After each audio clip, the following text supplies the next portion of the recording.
Hello all of you. તમે બધા અત્યારે ઘરે હશો અને એક જ પ્રશ્ન તમને મૂંઝવતો હશે કે જીટીયુની એક્ઝામ કેવી રીતે લેવાશે તો ફાઇનલ છે. તો અત્યારે મોસ્ટ પ્રોબેબિલિટી એવી છે કે જીટીયુની એક્ઝામ ઓબ્જેક્ટિવ બેઝડ લેવાય.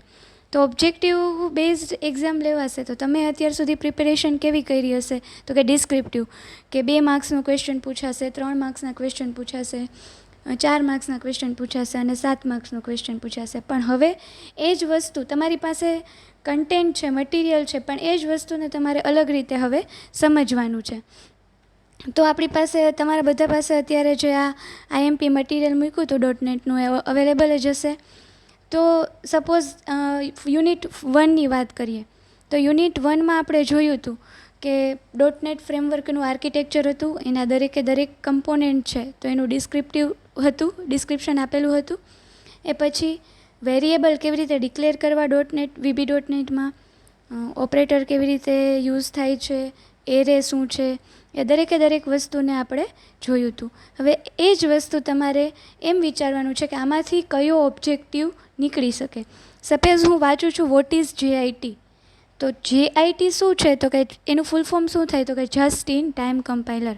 તો બસ ઓબ્જેક્ટિવમાં આવું જ પૂછાય કે what is the full form of JIT. પછી એના તમને રિલેટેડ 4 ઓપ્શન આપેલા હશે, તમારે કરેક્ટ આન્સર છે એ ફિલ કરવાનો રહેશે. તો તમે જ્યારે વાંચો છો ત્યારે તમારા માઇન્ડમાં હવે એ હોવું જોઈએ કે આમાંથી કયો MCQ પૂછાઈ શકે. અને એના માટે જે MCQ પણ તમને રિફર કરવા આપ્યા છે કે આવા ટાઈપના MCQ પૂછાઈ શકે.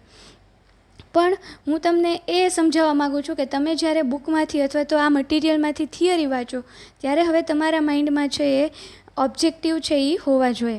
સપોઝ હું સેકન્ડ લાઇન વાંચું છું, before the Microsoft intermediate language MSIL, તો તરત તમારા માઇન્ડમાં સ્ટ્રાઇક થવું જોઈએ what is the full form of MSIL. મતલબ હવે તમારે જાતે ઓબ્જેક્ટિવના ક્વેશ્ચન બનાવવાના છે અને જાતે એનો આન્સર આપવાનો છે. Move to next question, what is array? Explain dynamic array with example.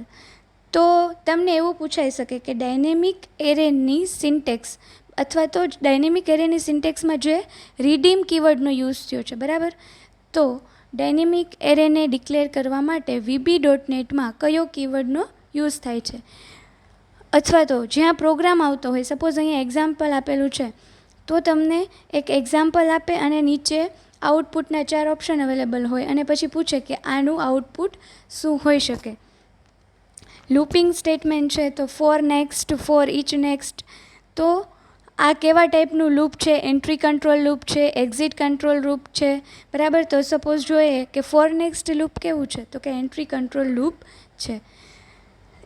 અને એના એક્ઝામ્પલ તમને આપે કે આ રીતે પ્રોગ્રામ આપેલો છે તો એનું આઉટપુટ શું હોઈ શકે.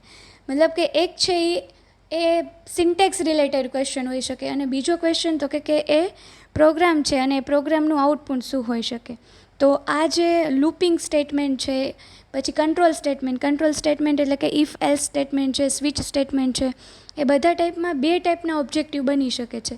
એક તો સિન્ટેક્સ રિલેટેડ અને એક છે એ પ્રોગ્રામ રિલેટેડ, કે પ્રોગ્રામ આપેલો હોય અને એનું આઉટપુટ છે એ તમારે લખવાનું. એના પછી આવે છે ઓપરેટર. તો ઓપરેટરમાં સપોઝ તમને અમુક એક ઓપરેટર આપી દીધો કે સપોઝ કે એન્ડ ઓપરેટર છે તો એ શેમાં આવશે? એરિથમેટિકમાં, કમ્પેરિઝનમાં, લોજિકલમાં કે અસાઇનમેન્ટમાં? તો તમારે કહેવાનું કે એન્ડ ઓપરેટર છે એ લોજિકલ ઓપરેટરમાં આવશે. ટૂંકમાં વસ્તુ એકને જ છે, ખાલી એનો જવાબ દેવાનો જે વે છે એ ચેન્જ થશે, બરાબર? એવી જ રીતે આ બધા ઓપરેટરનું લિસ્ટ છે, તમને ખ્યાલ જ છે. હવે તમારે એ યાદ રાખવાનું કે આ ઓપરેટર છે and, or, not, XOR, and, also, or else, તો એ કેની અંડરમાં આવે છે તો કે લોજિકલમાં. તો તમને રિવર્સમાં પૂછશે કે ઓકે ઓર ઓપરેટર છે એ શેમાં આવશે, બરાબર? હવે વાત કરીએ .NET ફ્રેમવર્ક આર્કિટેક્ચરની. તો આ .NET ફ્રેમવર્ક આર્કિટેક્ચર છે એના દરેક કમ્પોનેન્ટ્સ છે. હવે CLS તો એનું ફૂલ ફોર્મ પૂછાય, common language specification. CTS common type system. તો અત્યાર સુધી તમે શું કર્યું હતું? લાસ્ટ ક્યાંથી ચાલુ કરવાનું? તો કે OS યાદ રાખવાનું, પછી CLR યાદ રાખવાનું, પછી FCL, BCL. એ જ વસ્તુ તમને યાદ જ છે, પણ હવે એ વિચારવાનું છે કે આમાંથી ઓબ્જેક્ટિવ કયો નીકળી શકે. તો તો દરેકે દરેક કમ્પોનન્ટનું ડિસ્ક્રિપ્શન છે, તો એ ડિસ્ક્રિપ્શન તમે વાંચો છો ત્યારે એનું તમને ખબર હોવી જોઈએ કે CLAનું ટાસ્ક શું છે. તો કે એ આખી એપ્લિકેશનને એક્ઝિક્યુટ કરે છે. તો તમને એવું પૂછી શકે કે .NET ફ્રેમવર્કમાં આખી એપ્લિકેશન એક્ઝિક્યુશન કરે છે એ કોણ? CLR, જીટર, CLS કે CTS? બરાબર. તો એવા હવે રિવર્સ ક્વેશ્ચન છે એ વધારે પૂછાવાની શક્યતા છે. સેમ વસ્તુ BCL, બેઝ ક્લાસ લાઇબ્રેરી છે.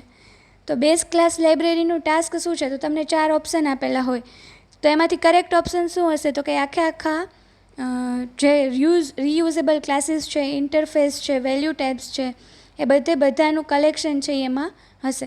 તો એવી રીતે તમારે હવે પ્રિપેર કરતું જવાનું કે દરેકે દરેક ટોપિક રીડ કરતા જાઓ, એમાંથી વિચારતા જાઓ કે આમાંથી આ ટાઈપનો ઓબ્જેક્ટિવ પૂછાઈ શકે. સેમ વસ્તુ CTSમાંથી, CLSમાંથી એનું ટાસ્ક છે એ હાઇલાઇટ કરો. ઓકે, આ એનું મેઇન ટાસ્ક છે, તો આ ઓબ્જેક્ટિવમાં પૂછાઈ શકે છે. હવે જો વેરિયેબલ ડિક્લેરેશનમાં ડીમ કીવર્ડનો યુઝ થાય છે, તો બટ ઓબ્વિયસ છે તમને પૂછાય કે VB.NETમાં વેરિયેબલ ડિક્લેરેશન કરવા માટે કયો કીવર્ડ છે એનો યુઝ થાય છે. અને પછી તમને કોઈ એક્ઝામ્પલ આપેલું હોય કે આવી રીતે ડિક્લેર કરેલું છે, તો આ કરેક્ટ વે છે કે નહીં, અથવા તો આમાંથી 4 ઓપ્શન છે, તો આમાંથી કયો કરેક્ટ વે છે વેરિયેબલને ડિક્લેર કરવા માટે. જેમ મેં કીધું હતું એમ control statement, if then else, while loop, એ બધાના સિન્ટેક્સ રિલેટેડ અને તમને એક એક્ઝામ્પલ આપેલું હોય એનું આઉટપુટ છે એ તમને પૂછી શકે.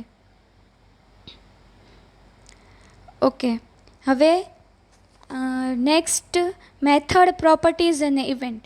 હવે ફોર્મની ઘણી બધી મેથડ હતી, પ્રોપર્ટી હતી અને ઇવેન્ટ હતી. અને પહેલાં બેઝિક પ્રોપર્ટી શું છે, મેથડ શું છે અને ઇવેન્ટ શું છે. તો આ ત્રણેયમાંથી એક ઓબ્જેક્ટિવ એ હોઈ શકે કે એની જે ડેફિનેશન છે. તો વોટ ઇઝ પ્રોપર્ટી? તો તમને 4 ઓપ્શન આપેલા હોય, તો એમાંથી કરેક્ટ આન્સર સિલેક્ટ કરવાનો. What is method? What is event define? તો એનું જે ડેફિનેશન છે તમારે કરેક્ટ છે એ સિલેક્ટ કરવાની. એક બેનિફિટ એ થશે કે જો તમને થોડું ઘણું બી ઇવેન્ટનું યાદ હશે, તો તમને એમાંથી વાંચીને યાદ આવી જશે કે okay, event means uh signal that inform an application that something important has occurred. ફોર્મની પ્રોપર્ટી છે, મેથડ છે અને ઇવેન્ટ છે. તો મે બી એવું તમને પૂછી શકે કે what is the task of text property of the form? તો એ શું કરશે? તો કે જે ટેક્સ્ટ તમે લખો છો એ ફોર્મના ટાઇટલ બારમાં છે એ યુઝ થશે. પહેલાં તમે પ્રોપર્ટીનું નામ અને એનું ડિસ્ક્રિપ્શન યાદ રાખતા હતા. હવે શું કરશો? તો કે એ ડિસ્ક્રિપ્શન તમને યાદ જ છે, ખાલી એનો કરેક્ટ છે એ મેચ કરવાનું રહેશે. બટ ઓબ્વિયસ છે ટેક્સ્ટ છે તો એ ટાઇટલ બારમાં ડિસ્પ્લે થાય એવું જ આવે. વિથ છે તો એ ફોર્મની પિક્સલમાં વિથ ઇન્ડિકેટ કરશે.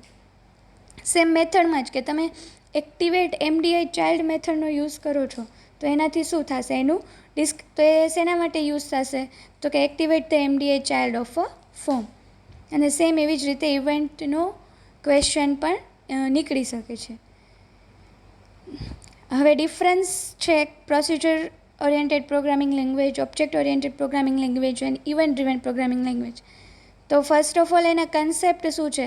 તો કે તમને એવું આપેલું હોય કે POP કેના ઉપર ફોકસ કરે છે, OOP કેના ઉપર ફોકસ કરે છે અને EDP કેના ઉપર ફોકસ કરે છે. તો ત્રણેયમાંથી એક MCQની નીકળી શકે કે POP કોના ઉપર ફોકસ કરે છે? તો કે પ્રોસિજર અથવા તો ફંક્શન ઉપર.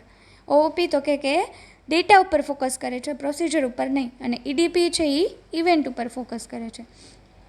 સેમ આ દરેકે દરેક ડિફરન્સમાંથી તમે એવી રીતે તમારી જાતે ક્વેશ્ચન પૂછો અને એનો આન્સર છે એ તમને મળી જશે.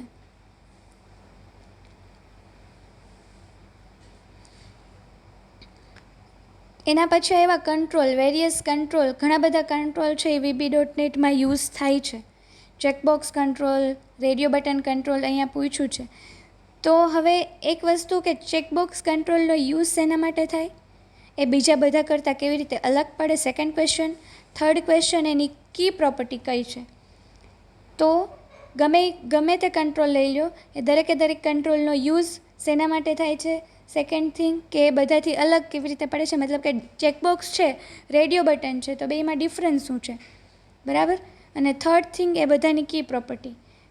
હવે તમને સપોઝ કીધું હોય કે આમાંથી ચેકબોક્સની કી પ્રોપર્ટી કઈ નથી, તો ટેક્સ્ટ આપેલું હોય, ચેકડ આપેલું હોય અને ચેક સ્ટેટ આપેલું હોય અને ફોર્થ આપેલી હોય વિડ્થ, તો તમારે ટીક કરવાનું રહે વિડ્થ. એટલા માટે કહું છું કે આ ત્રણેય વસ્તુ ઇમ્પોર્ટન્ટ છે.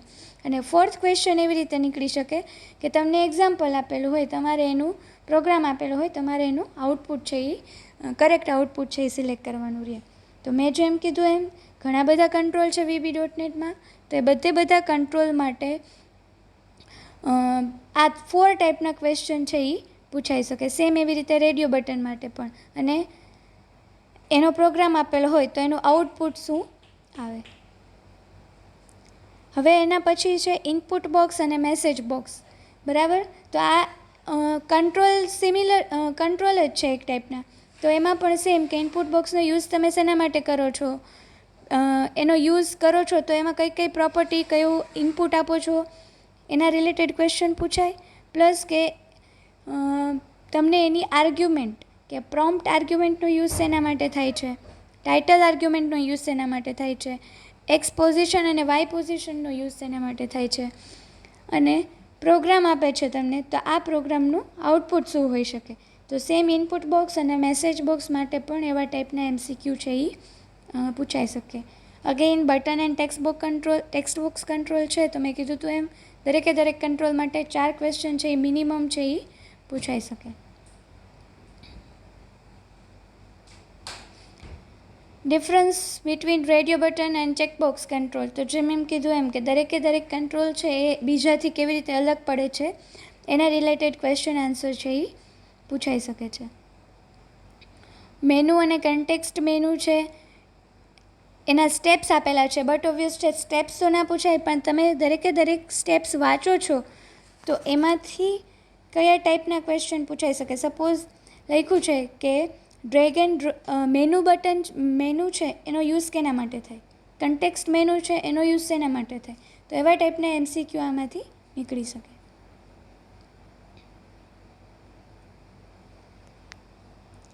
ઇમ્પોર્ટન્ટ પ્રોપર્ટી છે તો એ ટાઈમર કંટ્રોલ છે. તો ટાઈમર કંટ્રોલની ઇમ્પોર્ટન્ટ પ્રોપર્ટી કઈ છે, તો કે ઇનેબલ્ડ અને ઇન્ટરવલ. તો તમને એવું પૂછે કે આમાંથી કઈ પ્રોપર્ટી છે એ ટાઈમર કંટ્રોલની નથી, તો તમારે એ રીતે આન્સર આપવાનો રહેશે. Again date time picker control. દરેક કંટ્રોલ છે તો એમાં આવા ટાઈપના ક્વેશ્ચન છે એ પૂછાઈ શકે. Rich text box control.